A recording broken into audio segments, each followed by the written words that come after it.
Kiyomi Appleton Gaines writes fairy tales and other fantastical things. She was a contributor to the 2023 collection Unquiet Spirits, Essays by Asian Women in Horror. Her work has appeared in Nightmare magazine, Mad Scientist Journal, and Enchanted Conversation, among others. She lives in Bend, Oregon. Kiyomi, take it away. Good morning. This is a stranger in our midst. They did say that it was murder. A sea-born girl and a landed lad, how could it be any different? They found him in the surf, howling with a rage and madness, and her limp and dead away in his arms. They said that he had drowned her. She never could become a piece to his people. They were of different worlds. She ran away, the poor dear thing, and when he caught her, he drowned her, they say. He never said anything. They took him away again. His landed people gathered him back to his big landed house, and no one did see him again but as a brooding shape in a window casement. That's the way these things go. There were ships on the sea, hunting when the season was in, and they brought in a pretty haul. Seal meat and pelts, and her too, pulled in from the sea and half drowned. Well, she ended as she began. Some soul took her in and nursed her well, and then she was a pretty thing, and they said she bewitched the whole village. Every man laid claim to her, and since it would tear the whole place apart, they put her out of town. But she lingered like a ghost there before the crossroads, and it was a cold night, and many at that, and she begged for a coat. The innkeeper's wife brought her in again and fed her and warmed her and put her foot down that no man would breathe a word of bewitchery and foolishness, or he shouldn't have a sip of ale in that house. That put an end to it. And the pretty innkeeper's daughter became such a common sight, it was forgot that she was pretty, and as well that she was no native daughter. That might have been an end to it. She could have married some young local lad, one who knew the ways of the sea, one not so high and fine.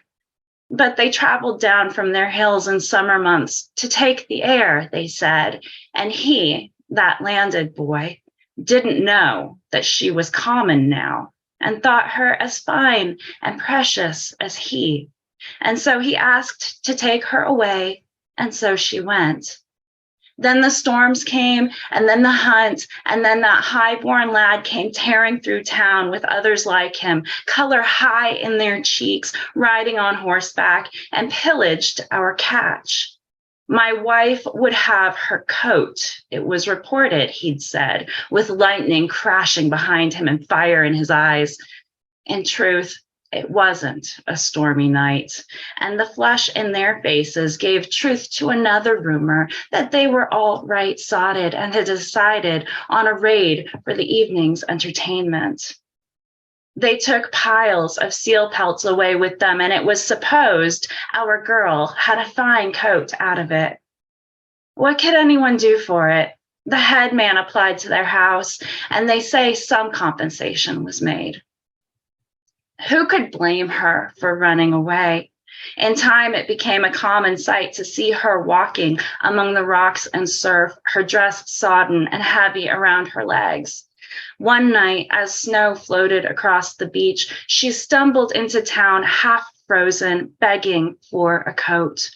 Her parents took her back to their hearth, and she lay abed there in the inn with a galloping fever for some days. Her landed folk collected her again.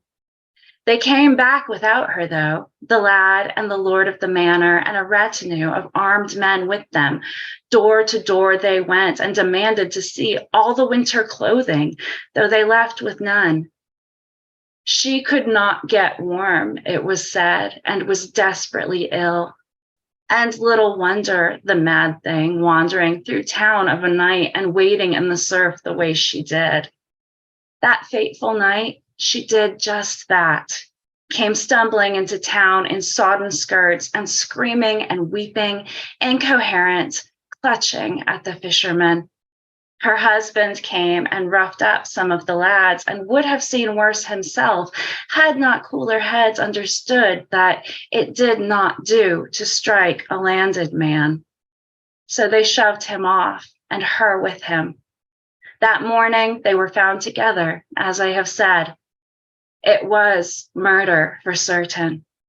But landed folk could never know the ways of the sea, nor the cost to such a small town when young men are drawn away by the call of a siren, nor how tenuous our hold through the long winter. And isn't it fair to have some tribute back?